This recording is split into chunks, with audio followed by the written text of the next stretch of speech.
नमस्कार, मैं हूं अंजलि और आप देख रहे हैं लोकल टीवी न्यूज 24/7। तो आइए शुरुआत करते हैं आज की प्रमुख खबर से। भागलपुर एवं नाथनगर विधानसभा क्षेत्र की कोर कमेटी की बैठक में पहुंचे जिलाध्यक्ष संतोष साहा, कहा बूथ समिति व पन्ना प्रमुख दिलाएंगे जीत। सावन के तीसरे सोमवारी को लेकर रविवार को अजगैविनाथ धाम से हजारों डाक कांवरिया एवं कांवरिया वैद्यनाथ धाम के लिए हुए रवाना। ऐसा गांव जहां आजादी के 75 वर्ष बाद भी न सड़क और न ही पुल, नाव ही यहां के लोगों का आखिरी सहारा। इस गांव में रिश्ता करने से कतराते हैं लोग।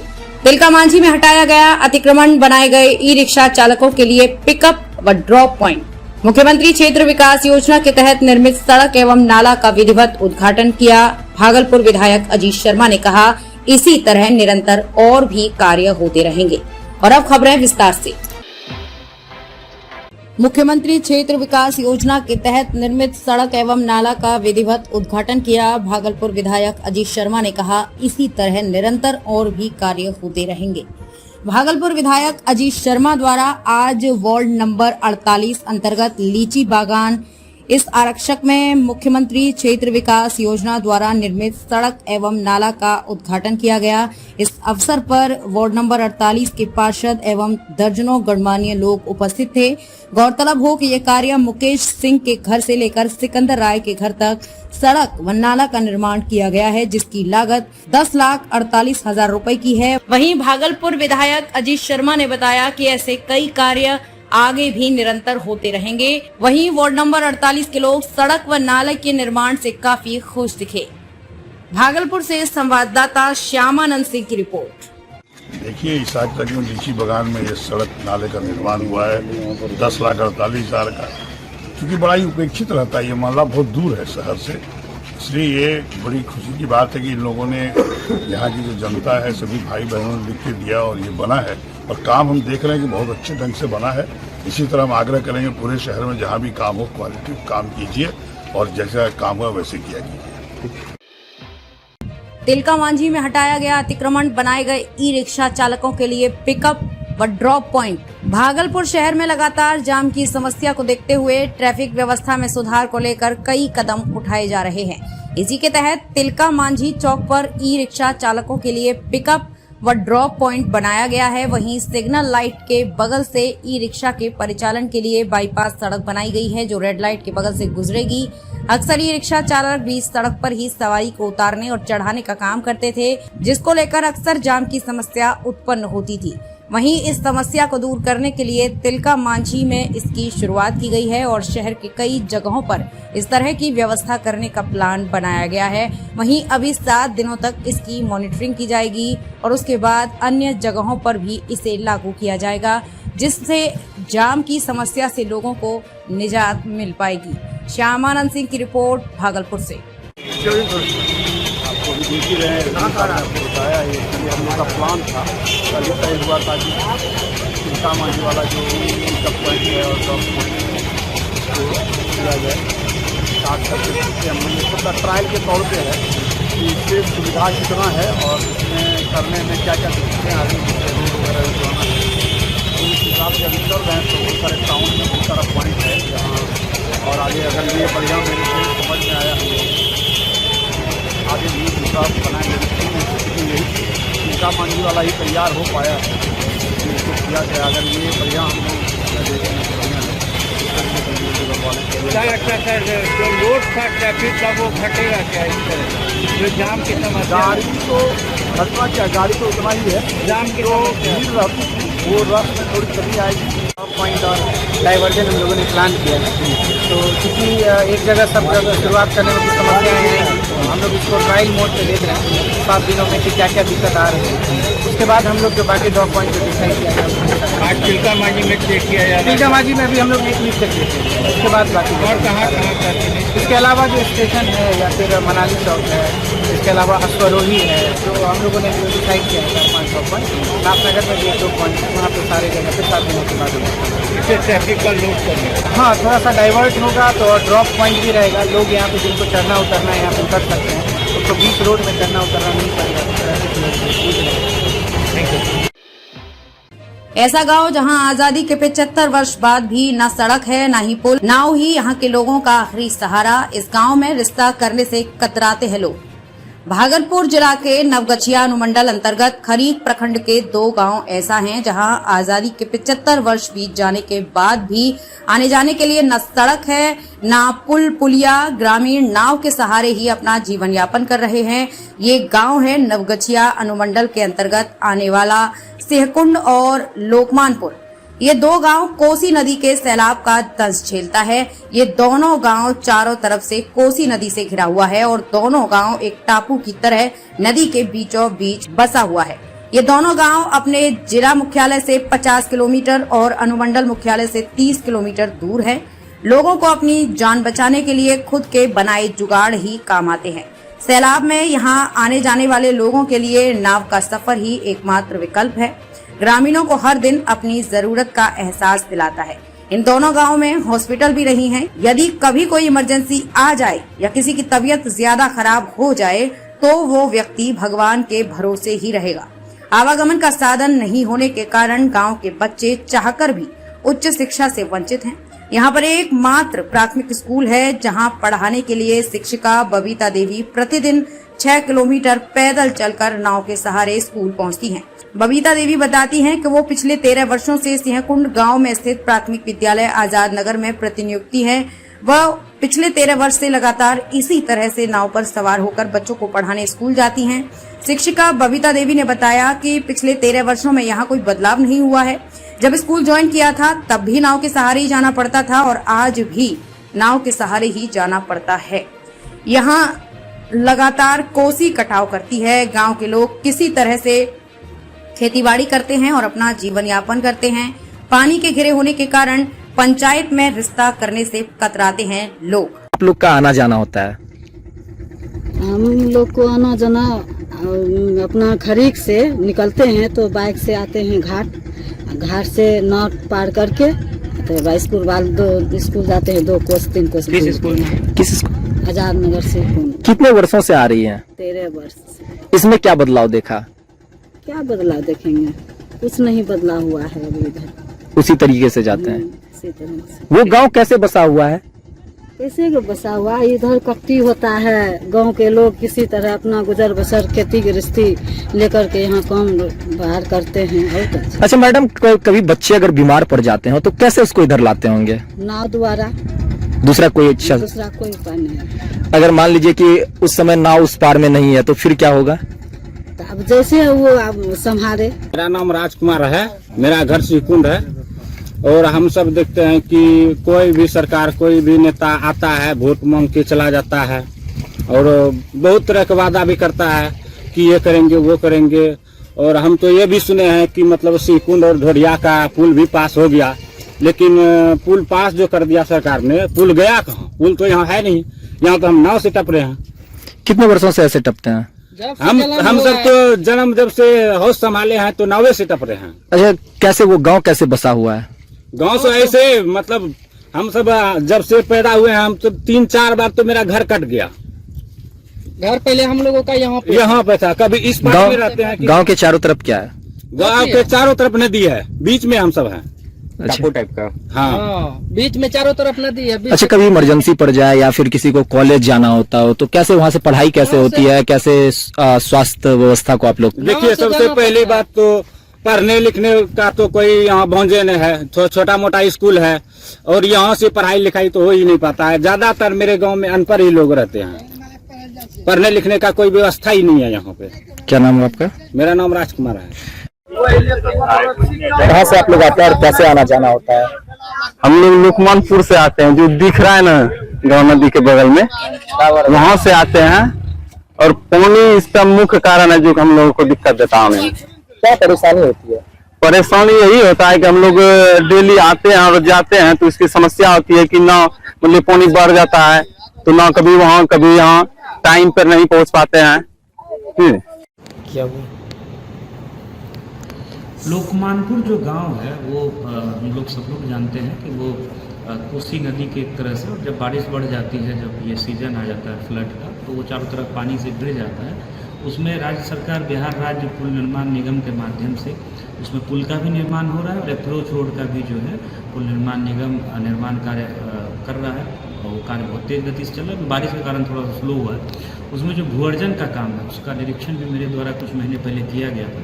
उसमें हम लोगों ने रेट डिसाइड कर दिया है और अभी हम लोग जल्दी ही अगले 10 से 15 दिन में सबको नोटिस देंगे।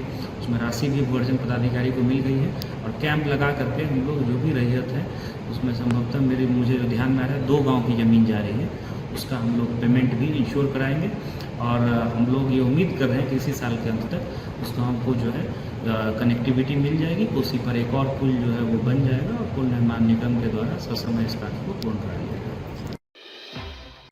सावन के तीसरे सोमवारी को लेकर रविवार को अजगैबीनाथ धाम से हजारों डाक कांवरिया एवं कांवरिया वैद्यनाथ धाम के लिए हुए रवाना। हर हर महादेव बोल बम के जयकारों से अजगैबीनाथ नगरी हुई गूंजायमान। सावन के तीसरे सोमवारी को लेकर रविवार को हजारों डाक कांवरिया एवं कांवरिया अजगैबीनाथ धाम से पैदल व वाहन से गंगा जल लेकर वैद्यनाथ धाम के लिए हुए रवाना। वहीं झारखंड धनबाद के डाक कांवरिया हरनाथ ओझा ने बताया कि 1997 ईस्वी से प्रत्येक सोमवार व शुक्रवार को अजगैबीनाथ धाम से वैद्यनाथ धाम देवघर जल चढ़ाने जाते हैं। बाबा भोलेनाथ हम सबों की सारी मनोकामनाएं पूर्ण करते हैं, इसलिए अजगैबीनाथ धाम से वैद्यनाथ धाम पैदल यात्रा कर वैद्यनाथ धाम में अजगैबीनाथ धाम से गंगा जल लेकर चढ़ाते हैं। उनके साथ मधुबनी जिला के रहने वाले धीरज झा भी उनके साथ डाक कांवर यात्रा में शामिल हैं।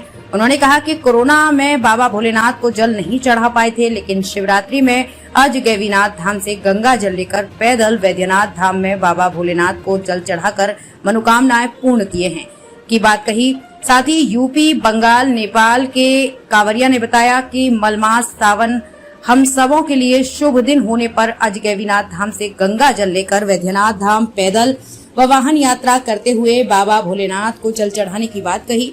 इसको लेकर जिला पदाधिकारी के निर्देश पर सभी विभाग के लोग कांवरियों की सुविधाओं को लेकर अजगैबीनाथ गंगा घाट से लेकर कच्ची कांवरिया पथ तक सुविधा मुहैया किया गया है। आज रविवार का दिन है, डाक कांवरियों को कैसी भीड़ देखी जा रही है? डाक कांवरियों की भीड़ ज़्यादा नहीं है, लेकिन कांवरिया लोग बहुत से हैं। फिर भी कुछ डाक कांवरिया जिनकी भगवान में पूर्ण आस्था हुए अब भी जा रहे हैं। मलेमास भी है। मलेमास जिसे कहिए, शुभ मास जिसे कहिए, पुरुषोत्तम मास जिसे कहा जाता है। इस महीने में पूजा का सर्वोत्तम शुभ लाभ प्राप्त होता है भक्तों को। तो इस समय तो कांवरियों की भीड़ अधिक है। बिल्कुल जाना ही चाहिए, लोग जा ही रहे हैं, भीड़ में कमी नहीं है। आपके यहाँ जो है धनबाद के, झारखंड के कांवरिया पहुँचे हुए हैं, तो उनके बारे में क्या कहना चाहिए? ये डाक कांवरिया 1997 ईस्वी से प्रत्येक सोमवार को जल उठाकर यहाँ से बाबा को अभिषेक करने जाते हैं। हर बार मैं ही इनको यहाँ से पूजा कराकर विदा करता हूँ। और 2007 ईस्वी से उन्होंने शुक्रवार के दिन भी जलाभिषेक करना शुरू कर दिया। मतलब कि सोमवार भी और शुक्रवार भी, साथ साथ पूर्णिमा भी, और साल में एक बार महाशिवरात्रि के दिन भी ये जल पहुंचाने जाते हैं बाबा को। कैसा आस्था है इनके प्रति? इनकी आस्था तो भगवान के प्रति बिल्कुल अच्छी है और इनकी अपनी कोई मनोकामना है नहीं। ये तो बस सबों का भला हो, सभी सुख संपन्नता पूर्वक रह सकें, पूरा भारत खुशी फैले, इसलिए जाते हैं केवल। नाम आपका? मेरा नाम शैलेश झा है। यहीं स्थानीय हूँ मैं, विद्यापति नगर, बालूघाट रोड मेरा घर है। स्थानीय पुरोहित? जी, मैं स्थानीय पुरोहित हूँ यहाँ का। श्रावणी मेला का आज तीसरी सोमवारी को लेकर आज रविवार है। आज डाक में काफ़ी भीड़ देखी जा रही है। कहाँ से आए हैं बम आप? धनबाद से आए हैं, धनबाद झारखंड से। धनबाद झारखंड। क्या नाम हुआ आपका? हरनाथ ओझा। कब आप जाते हैं अजगैबी नाम से बाबा वैद्यनाथ? सावन का प्रत्येक सोमवारी एवं शुक्रवारी चलते हैं। कहाँ से कहाँ जाते हैं? सुल्तानगंज से देवघर पैदल यात्रा? पैदल यात्रा, डाक कांवर। डाक कांवर? हाँ जी हाँ। कितने घंटों में पहुँचते हैं आप लोग? 17 से 18 घंटा में जाते हैं। हाँ, कभी 16 घंटा में भी घुस जाते हैं। कब से जा रहे हैं? 1997 से चल रहे हैं। क्या बाबा के प्रति आस्था है? आस्था है तभी ना जा रहे हैं। क्या मनोकामना बाबा की है? बाबा से मनोकामना यही की है कि हमारे जितने हमारे सब परिवार हैं, चाहे माने पूरा आदमी लोग सब सही संपन्न रहे, सुखी रहे, यही मनोकामना। यही यात्रा को सर? हाँ, यही यात्रा को लेकर जाते हैं। हाँ, बस बस, सब कोई सुखी है तो हम भी सुखी हैं। यही मनोकामना को लेकर जाते हैं। बस बस बस। देवघर जा रहे हैं। बस। पहली यात्रा है। यात्रा है। क्या बाबा के दरबार क्या मनोकामना लेके जा रहे हैं इस बार? जब बाबा खुद जानते हैं, अंतर्जामी है, उनका हर साल हम जाते हैं और हमेशा जाते रहते हैं, और जब बुलाते हैं तो हमेशा जाते रहेंगे। क्या व्यवस्था है गंगा घाट का, क्या ऐसा लगा? वह एक नंबर, बहुत सुंदर। यहाँ की सरकार जो भी कर रही है बहुत ही अच्छा कर रही है। भक्तों के लिए, कंवारियों के लिए हम श्रद्धा से उनको बिना बोल बम का नारा लगाते हैं। बोल बम, बोल बम, बोल बम का नारा है। बाबा एक सहारा है। देवरिया यूपी से आए हैं। पहली यात्रा है, कांवड़ यात्रा? नहीं, हमारी 5वीं यात्रा है। 5वीं यात्रा है। क्या आस्था है बाबा के प्रति इस बार, क्या मनोकामना लेके? सब उन्हीं का दिया हुआ सब उन्हीं का है। क्या मनोकामना लेके जा रहे हैं इस बार बाबा के दरबार? ये तो हम लोग के मन के अंदर है, बाबा जब पूरा करेंगे तो फिर बताया जाएगा। पैदल यात्रा है? पैदल यात्रा नहीं, हम लोग अपने के साधन से सब साथी लोग जा रहे हैं, दोस्तों लोग? हाँ, सभी लोग साथ लोग, 13 लोग हैं हम लोग, सभी लोग एक ही साथ जा रहे हैं। बोलिए हर हर महादेव।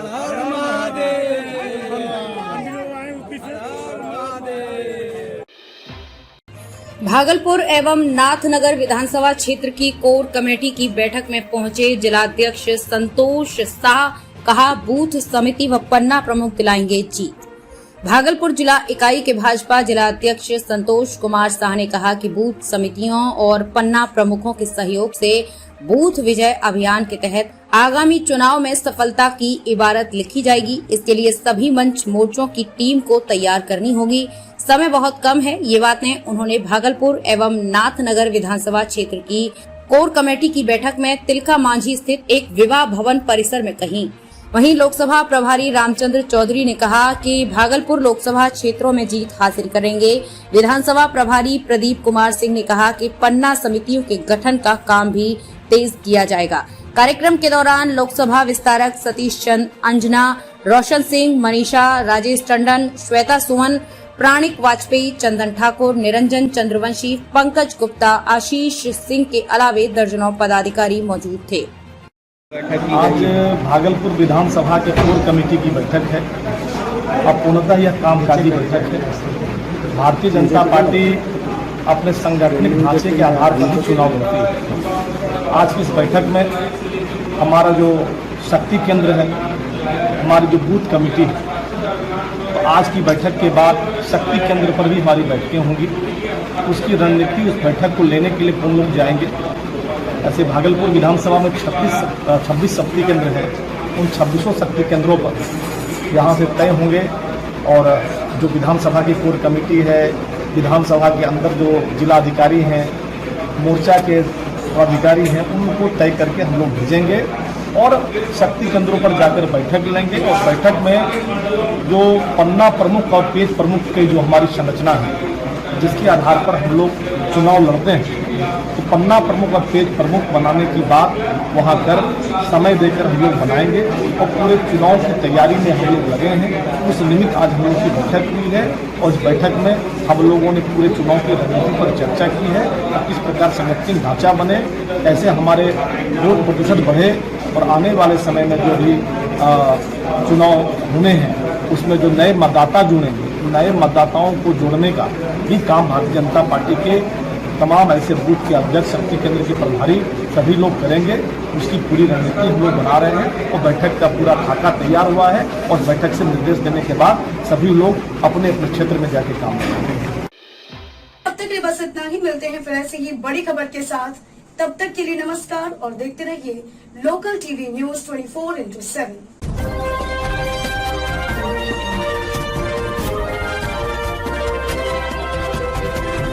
आप देख रहे हैं लोकल टीवी न्यूज 24/7। सब पर नजर, सबकी खबर।